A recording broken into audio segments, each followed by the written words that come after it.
haven't made a video in quite a while. It's just been a crazy summer, both business-wise and personal life-wise.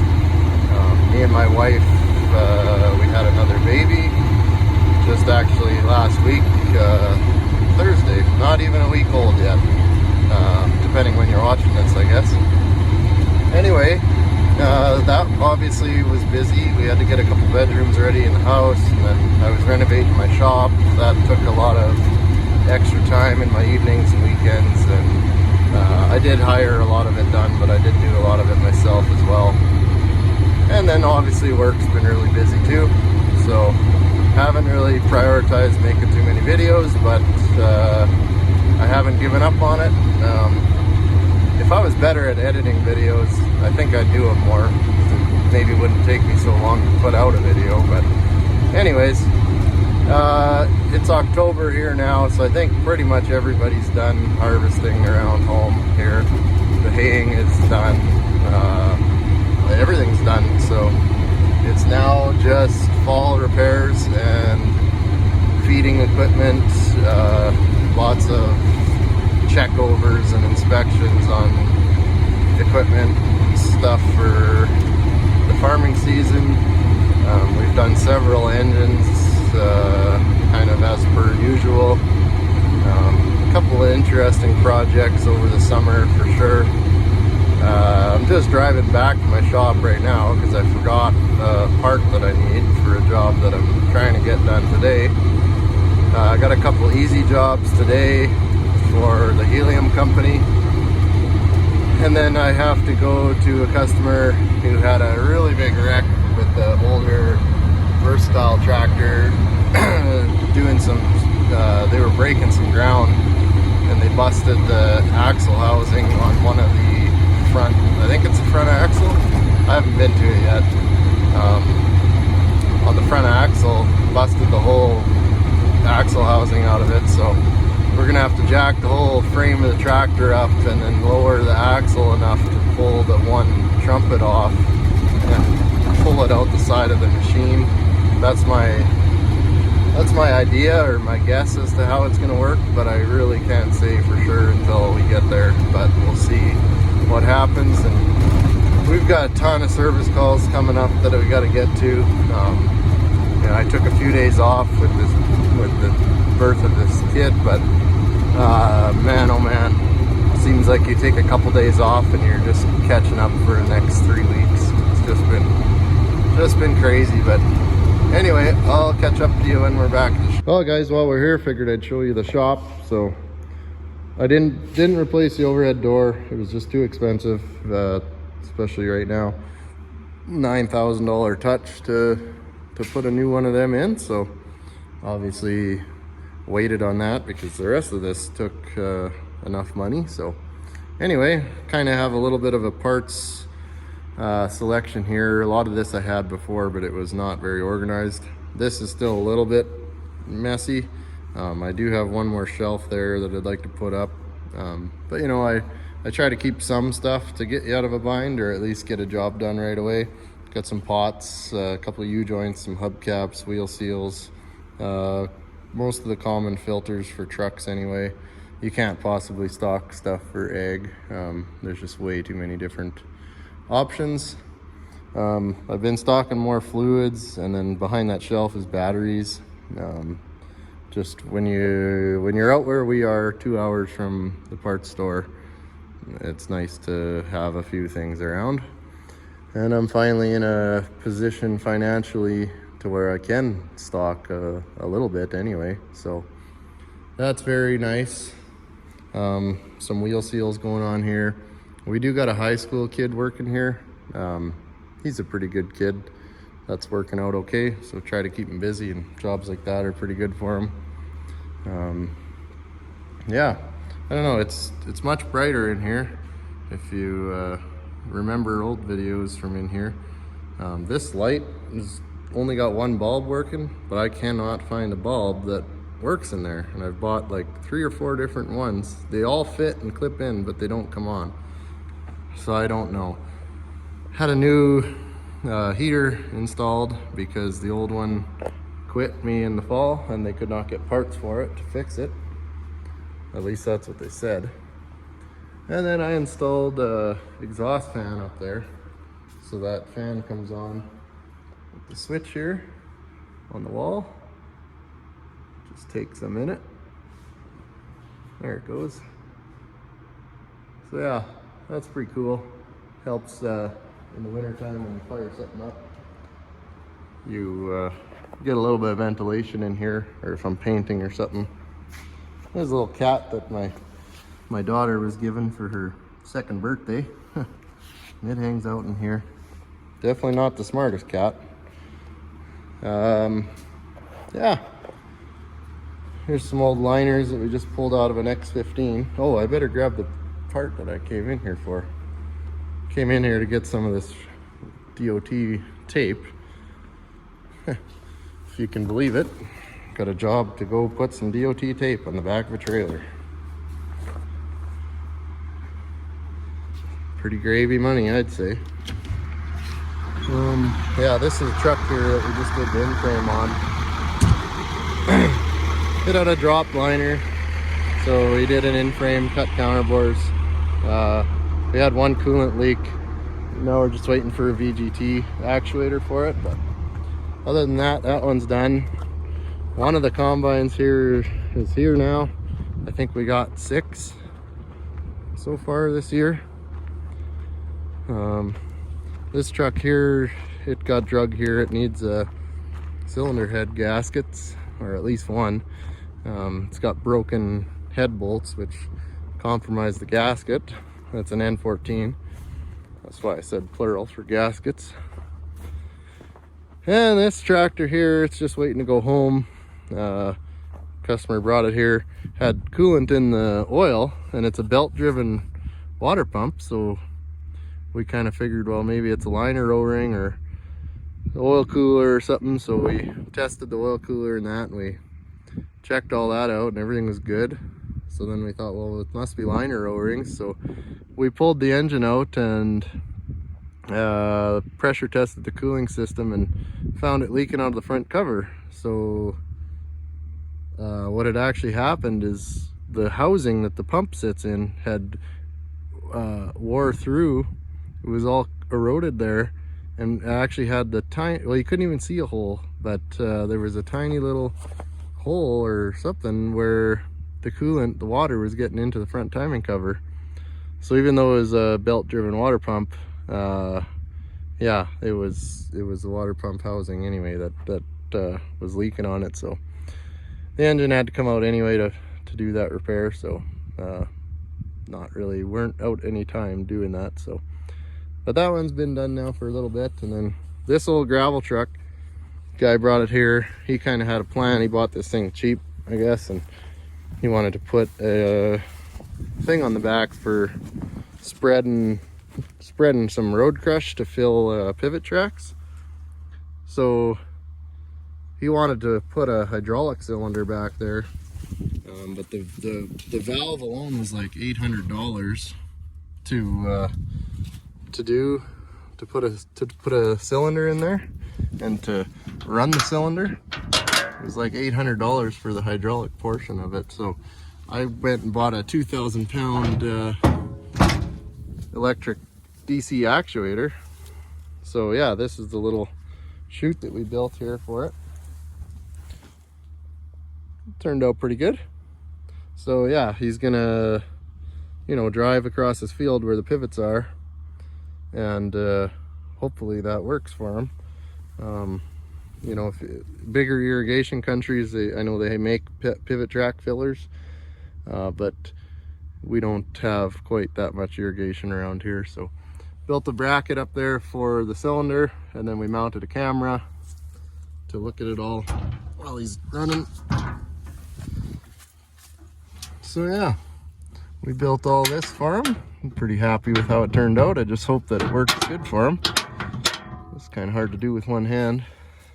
Anyway, that's just a very short, I guess, explanation or whatever of the bit that we have going on. And this is just right at the moment, but lots of service calls throughout the summer.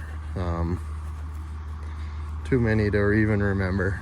But anyway, I'll catch up with you guys later when we're at that four-wheel drive tractor. Well, hey guys, we're out at this versatile tractor. This is not the same day that I filmed I guess what'll be the intro to this. Let me come out of here, out of the wind a little bit. This is, I don't know if this is any better, but this is a different day. Basically, all I've done so far is just jack up the one side. I'm kind of making up a plan as I go here. Not sure how I want to quite tackle this, but basically we got to change this axle tube. This is the biggest part of the problem. I think we can reuse this housing. It's just a little flange here that the bearings ride on, just busted right out. So basically we got to get the duals off, pull the duals out this way, depending if they're wet or not. I don't think they're wet, at least not there. The inner dual's wet, so it might be a little too heavy for my crane to pull these duals off. I was tempted to bring my skid steer here, and then I could just fork underneath and drag them out. I've done that before, only at the shop though. I've never had to do that in the field. So I'm not sure exactly the game plan for that yet. I got this thing jacked up about as far as I can, just based on the blocking that I have. Hopefully it's high enough. I guess once the new one's on, going back together, we can always jack it up farther. I don't know, they kind of put this on here to protect it a bit. You know what I might just do? Because there's nothing holding this. I might just take the torch and go right through this axle shaft. That's the only thing holding it up. And it's junk anyway, because it was the only thing that ended up supporting the tractor. I'm pretty sure it'd be junk anyway, right? I mean, I'm thinking that it would have been... Actually, if I pull the planetary cover off, the dual on, I can pull that shaft right out of here. But then the axle wouldn't, the duals, nothing would be attached to that axle. I should be able to just use my truck or something and either roll these out or drag them this way. I think that's probably the thing to do. And then I guess if that axle shaft isn't bad, I wouldn't have wrecked it by cutting it. That's what I'm gonna do. I'm gonna pull that final drive apart. Another thing I forgot to mention here, so to change that axle tube, the only thing that's preventing us from sliding it out without touching the whole diff is these bolts here right along the top that are going to hit the mount for the axle tube. So my plan, since there's not much weight there, like it's supported by the frame here, if a guy takes all those bolts out that mount the axle on the one side, and then just loosen these ones, if the axle should drop just enough to allow me to run them bolts out. I think that would work. I don't really see why not, but you never know, I guess. But that is my plan, and I think I can just leave this the way it is. Like there's not much weight on here, and I don't need to pull the duals. You know, I should be able to just let it tip just a little bit. You know, I bet if you got like a 1/4 inch gap right here, it will be enough on this side to lower that down.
Sorry, I keep bumping the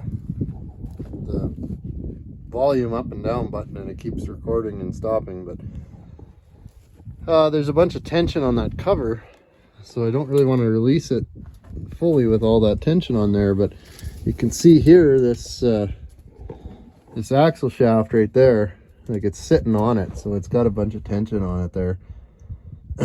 So we almost have to come up with the duals a little bit to release that tension. So I think I may wonder how the hell I can grab these things. It's just one really long strap all the way through, maybe. The thing, you can't really pick them up like this with the crane because this tire is so light and this tire is so heavy, because this is full of fluid, calcium. So this tire is super heavy, this one's super light. So when you pick up in the middle like that, it just wants to put it on such an angle. That's why I use the forks on the skid steer, because it'll pick it up better. But yeah, we either got to go down with the frame of the tractor, which I don't really want to do because I already got it sitting where I want it, or we got to go up with the duals a bit.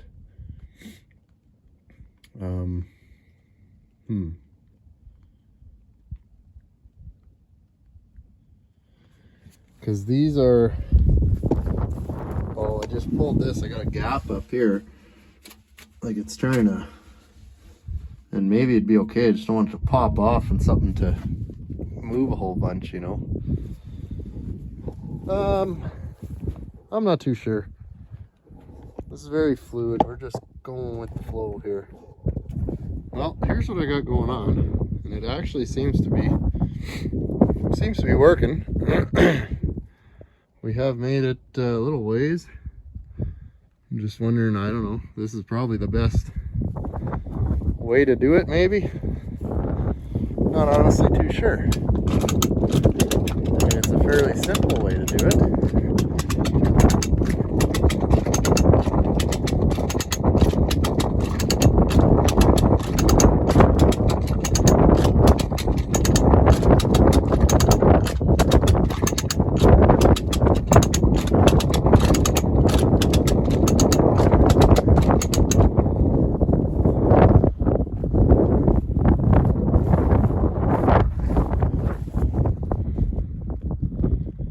It is working.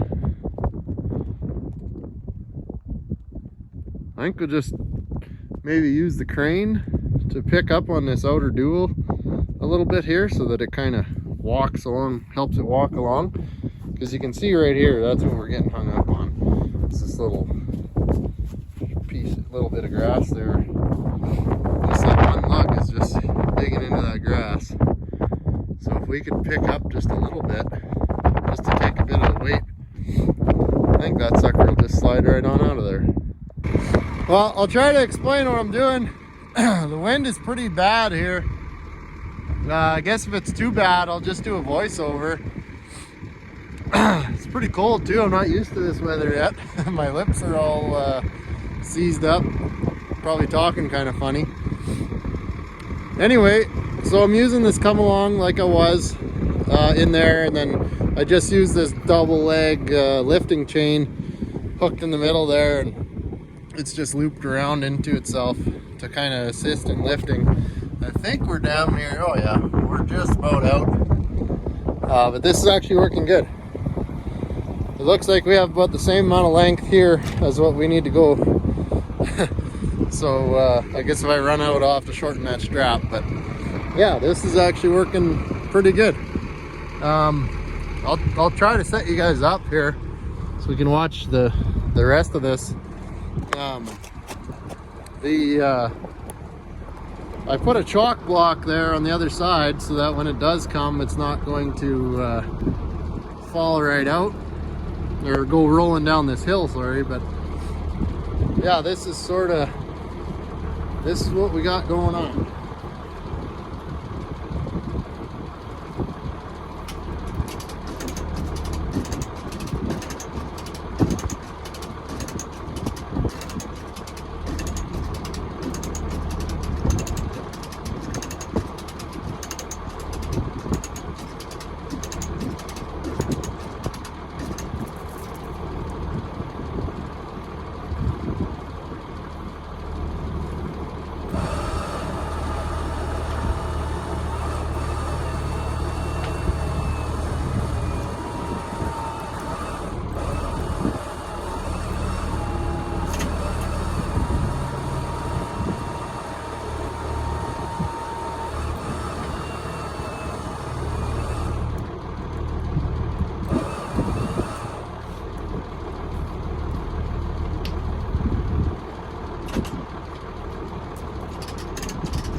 far as we can get. So we are out. There you go. So going back together, obviously this is not going to be on there. So our duals and everything is obviously a ways away from where it's going to be when we go back together. Yeah, that's it. So now I just got to figure out a way to get that final drive out of the duals. The duals can just sit there. That's no big deal. And yeah, we're off and running. So yeah, now we just got to deal with this guy after. I'll probably knock this axle shaft and final drive and stuff out of the duals, and then yeah, I'd like to almost just take this whole thing back to the shop with me. It would be nice, but I'm not sure if we're gonna have that luxury. But anyway, I'll catch up with you on the next section.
Quite a bit of weight there because the final drive's not coming apart.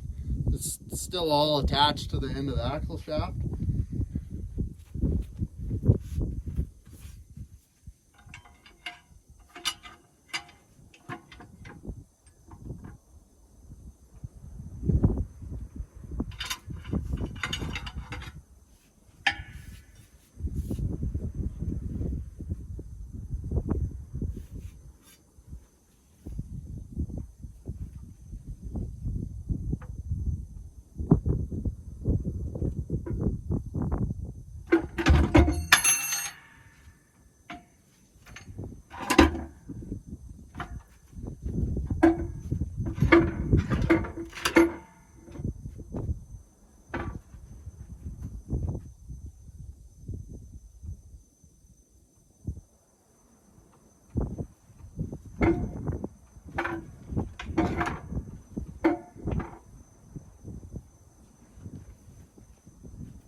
reverse.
Well, that was not a successful deal. I mean, I guess it was. We got it out, but I didn't think that that was gonna split like that. I had a quick peek when it was still sitting in there, and it looked like you had to take. Well, I'll just show you. I seen these bolts here. Oh, I seen these guys holding that, and I thought that this was part of that cover, so I figured that this was gonna come with it regardless, as long as these bolts were still in there. But I see now what's going on. Anyway, that's how come that came apart, as dangerously as it did. I think everything in here looks okay gear wise. This sun gear wear washer, thrust washer, it's got a lot of wear on it. Probably gonna see if I can just flip it though. I think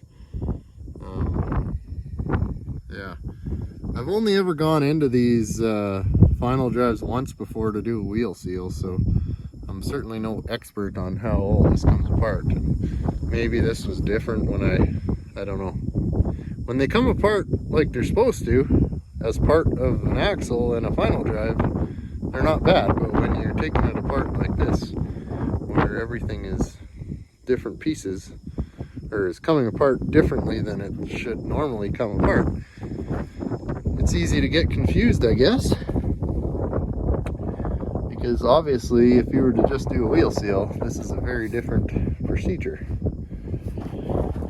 Now, how is this seal surface looking? It's pretty chewed up there, hey? Got some pretty deep... Well, guys, I think that's a wrap for this part of it anyway. Probably not a great video, but put something out anyway. I think when I come back next time, I'm gonna bring the skid steer. It's just gonna be way easier. Like if I can just stick a fork in here into this final drive and pull it out of there. There's just not a great way to crane it any other way other than let it fly out of there or something, which that's not too bad, but then I'm still gonna be fighting to put the duals on afterwards. So I think it's better if I just bring the skid steer, do a little bit of work with the forks instead. And then I'm kind of looking at this here, and my plan was to let the axle drop down like this a little bit to get these bolts out. But as long as these duals are on, it's gonna want to sit always like this. Like the pressure is always going to be up on that side. So I think my game plan probably, well, I'll probably just loosen them both like I wanted to, and then I'll just have to jack or something on there to push it down like I want to, because I don't want to have to pull these duals. And I don't think it's faster to pull the duals and the whole axle, or you know, all that shit. I think this is definitely the way to go. It's just takes a little bit of doing. I think what I'd like to do is get both sides up higher, like get this axle clear off the ground, and then stand this side up like this. I just don't have another pad like that. I'd like to build one. I've always wanted a second one, but you know, because of the way the feet are, you almost have to have a block on each foot, because these blocks don't go the span of 1 foot. So anyway, a second one of those would be perfect. But either way, I'm gonna bring some more cribbing so that I can jack it up. These are all the blocks I have on my truck, but I need a bit more cribbing to support this side. But then if I have it up high enough too, I can use the skid steer to lift this dual up, and which in turn will push that side down. So that's going to be the game plan when we're back here next, I think, anyway. But obviously, as you can tell, the game plan changes lots. Anyways, thanks for watching.